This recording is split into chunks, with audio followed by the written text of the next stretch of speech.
Эфир телеканала працягваюць навіны Міншчыны. У студыі Ірына Смольская. Вітаю вас і коротка пра галоўнае. Старт выбарчага марафону. На Міншчыне зацвердзілі склад округовых комиссий. В ближайшие 2 дня пройдут уже непосредственно заседания вот этих утвержденных составов окружных комиссий. Подзвіг не забыты. Ключы ад новенькіх аўтамабіляў атрымалі інваліды-афганцы Міншчыны. Я афганец, я инвалид, и имею права, и ни разу в жизни машины не было. Працяг геройскіх традыцый, рэпартаж Тацяна Крыштафович. Урачыстасць веры. Десяткі тысяч чалавек з Беларусі і замежжа ушанавалі абраз Маці Божай Буцлаўскай у Мядзельскім раёне. Приходят, как дяковать Богу и просить Бога опеки Маці Божией для себя, своих семей, для всей нашей Беларуси. На Міншчыне зацвердзілі склад акруговых камісій па выбарах дэпутатаў у палату прадстаўнікоў Нацыянальнага сходу Рэспублікі Беларусь. Паступіла 291 прапанова ад палітычных партый, грамадскіх аб'яднанняў, працоўных калектываў, а таксама заявы ад грамадзян. Асноўныя патрабаванні да прэтэндэнтаў – дзелавыя якасці і вопыт аналагічнай працы. У выніку сфарміраваны 17 выбарчых акруговых камісій па 13 чалавек у кожнай. Шырока прадстаўлены і партыі. Чарговы этап выбарчай кампаніі стартуе 15 ліпеня. З гэтага часу пачнецца вылучэнне кандыдатаў у дэпутаты. У бліжэйшы час будуць створаны участковыя выбарчыя камісіі. Соблюдены все необходимые требования. У нас представительство политических партий и общественных объединений составляет не менее значит 1/3, а госслужащих не менее 1/3. Судьи, прокурорские работники, естественно, состав и работники, руководители исполнительных комитетов в состав комиссии не включались. В ближайшие 2 дня пройдут уже непосредственно заседания вот этих утвержденных составов окружных комиссий, на которых будут избраны председатель, заместитель председателя и секретарь окружной комиссии. Надзвычайнае здарэнне ў Старадарожскім раёне. Агонь пашкодзіў свінаферму сельгаспрадпрыемства «Залужа». На момант пажару ў будынку знаходзілася 1500 свіней. Жывёла не пацярпела, яе паспелі эвакуіраваць супрацоўнікі прадпрыемства. А вось памяшканне прыйдзецца адрамантаваць. Агонь пагаспадарыў на плошчы больш як 100 квадратаў. Знішчаны дах і частка аднаго са свінарнікаў. У Смалявіцкім раёне пад коламі легкавіка загінула 11-месячная дзяўчынка. Маці ўсяго на хвіліну пакінула дзіця без нагляду, тая выбегла ў двор і апынулася на дарозе. У гэты момант кіроўца рухаўся заднім ходам і проста не заўважыў дзіця. Узбуджана крымінальная справа, усяго на выхадных у вобласці адбылося 16 буйных ДТЗ. Герой побач, вадзіцель гаспадаркі Лання Свіж прадухіліў злачынства. Вячэрні праменад для бясстрашнага хлопца скончыўся падзякай ад праваахоўных органаў. Сергей Чычко схапіў за руку аўтазлодзеў літаральна па гарачых слядах. Сёння хлопец у цэнтры ўвагі, а аповеды пра яго храбрасць не замаўкаюць. Сам жа Сергей сцвярджае, гэта справа выпадку. Приехал ночью домой, но увидел, как машина мимо меня пролетела с большой скоростью. Ну и слетела с горы. Я пошел посмотреть, что да как. Ну а там пацаны какие-то на утёке бросились, я их догнал. Как оказывается, угнали машину хозяйства. Ну и здесь у нас побили машины тоже. Они не убегали, они как бы не сильно такие большие, они сопротивления не оказывали. Я их спросил, что не оказывается сопротивление, сказали, ну, со мной бороться как бы посмотрели бессмысленно. Чисто случайно попалось. Если бы я приехал, например, на минут 20 позже, лег уже спать, я бы этого всего дела не видел бы. И кто знает, куда бы те пацаны поехали, куда бы они машину ту дели, разбили бы или еще где-нибудь утопили бы.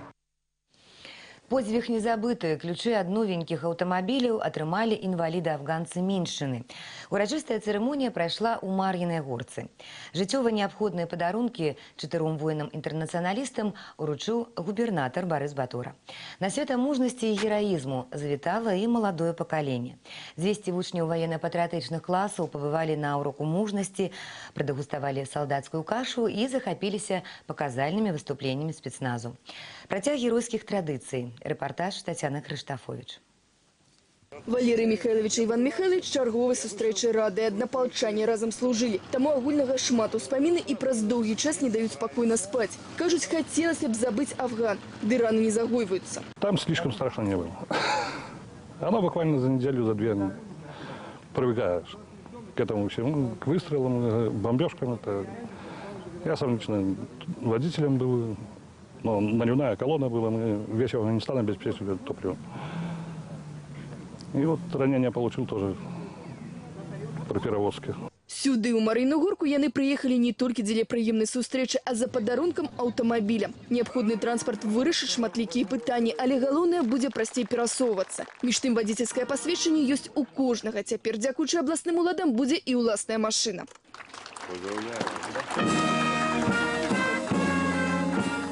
Я афганец, я инвалид, и имею права, и ни разу в жизни машины не было. У нас, как в Афганистане, у ребят очень многих есть два дня рождения. Это когда тебя мать родила, у меня 15 июля, а 8 июля меня ранила. Это мое второй день рождения. Вот через 2 дня вот подарок такой к моему второму дню рождения. Сюди, у Марійну Горку, приїхало 200 юнаков і дзяўчынак вучні военно-патрыятычных класаў, для якіх слова «абавязак», «гонар» і «радзіма» заўжды стаяць побач. Гэта будучыня нашай краіны, у вачах агонь і жаданне зрабіць шмат добрага і карыснага. Форма надае статус, дарэчы, тут кожны марыць стаць ваенным. Для меня форма значит много. Из-за того, что мой отец, мой дед служили в армии. Я тоже хочу пойти по их стопам и стать офицером. Собираюсь после 11 класса поступить в военную академию на факультет военной разведки. Очень горжусь, что выделяюсь от других девочек. Когда иду по улице в форме, люди оборачиваются, смотрят. У меня и брат военный, и папа военный, и дед военный. Получается, все военные. Я попытаюсь поступить в пограничный институт. Просто брат пограничник, тоже хотелось поступить в пограничные войска. Наша молодежь – это именно не безразличные ребята, потому что они любят свою страну, маленькую родину сначала, а потом свою страну. Потому что и дела, вот те мероприятия, те важные акции, которые они проводят, подтверждают это. Сёння военно-патрыятычныя класы ёсць у кожнай адукацыйнай установе. З гонарам вучні прадстаўляюць свой край, вобласць, радзіму на розных мерапрыемствах. Яны жывуць будучыні. І, як кажуць, за імі справа не пастаіць. Тацяна Крыштафович, Сергей Куркоў, Міншчына. Урачыстасць веры. Десяткі тысяч чалавек з Беларусі і замежжа ушанавалі абраз Маці Божай Буцлаўскай у Мядзельскім раёне. Традыцыйны фэст у вёсцы Буцлаў з гэтага года вырашылі праводзіць у першыя выхадныя ліпеня. Імшу тут адслужыў асабіста мітрапаліт Тадэвуш Кандрусевіч. Дарэчы, у будучым годзе тут будуць адзначаць 400-годдзе абраза Маці Божай Буцлаўскай, заступніцы Беларусі.